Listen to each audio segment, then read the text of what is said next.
অনেকেই চাকরিজীবীরা বলেন যে আমরা কি করবো, আমরা তো সরকারের অধীনে চাকরি করি, সরকারি চাকরি করি, তার মধ্যে রাষ্ট্রীয় ভাই আই নেভার বিলিভ। আপনারা সরকারের চাকরি করেন না, আপনারা দেশের প্রজাতন্ত্রের কর্মচারী, আপনারা বিধির মধ্যে আইনের মধ্যে চলবে। আমার মেম্বার সাহেবরা জানেন আমাদের টপ লেভেল থেকে এমন কিছু জিনিস আসছে যেটা আমরা করতেছি না, আমরা ব্যাক করতেছি, যেটা আইনের ব্যর্থ করতেছে, এবং তারা সেটা শোনে, তারা তাদের ভুলটা বোঝে, সেটা তারা সংশোধন করে।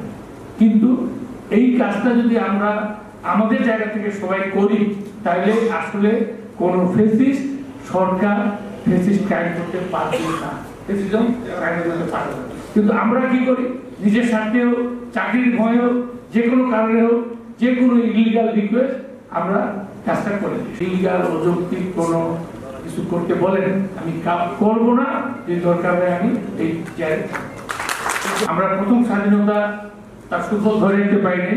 আমি অনুরোধ করবো আপনারা এই দ্বিতীয় স্বাধীনতা ধরে নেন।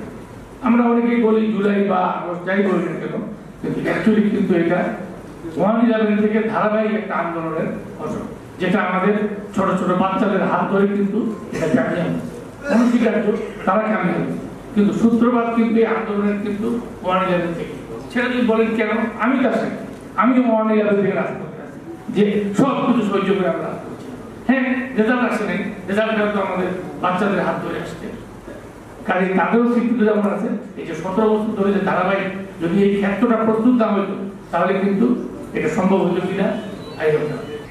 যখন দেখছি যে ছোট ছোট বাচ্চাদের হাত ধরে তার মায়েরা রাজপথে নামছে, রিক্সাওয়ালা যখন এইভাবে নামছে, হ্যাঁ সব পেশাজীবীরা তো আগে থেকেই ছিল, কিন্তু এই শ্রেণী পেশার মানুষ যখন রাজপথে নামছে, তখন আমি বলছি যে এটা অবশ্যই এটাকে কোনো ফেসিস্ট এটাকে থামাতে পারে। যে মায়েদের ঘর, বাচ্চাদের ঘর, বাচ্চা কোলে নিয়ে এসে যে আন্দোলনের যে শেষটা হয়েছে, সেটা হচ্ছে কিন্তু আমরা একটা বৈষম্য বিরোধী সমাজ, তাই না?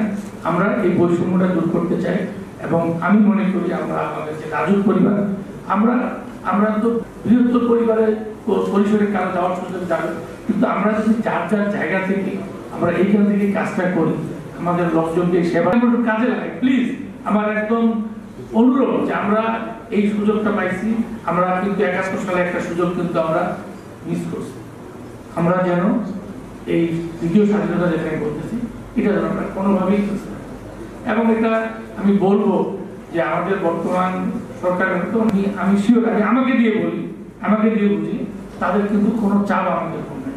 আর আজকে এই এখনো কিন্তু অনেকে চিকিৎসায় অনেকে খুব কঠিন অবস্থাতে যাচ্ছে, আমরা তাদের অন্তত সামিল হবো।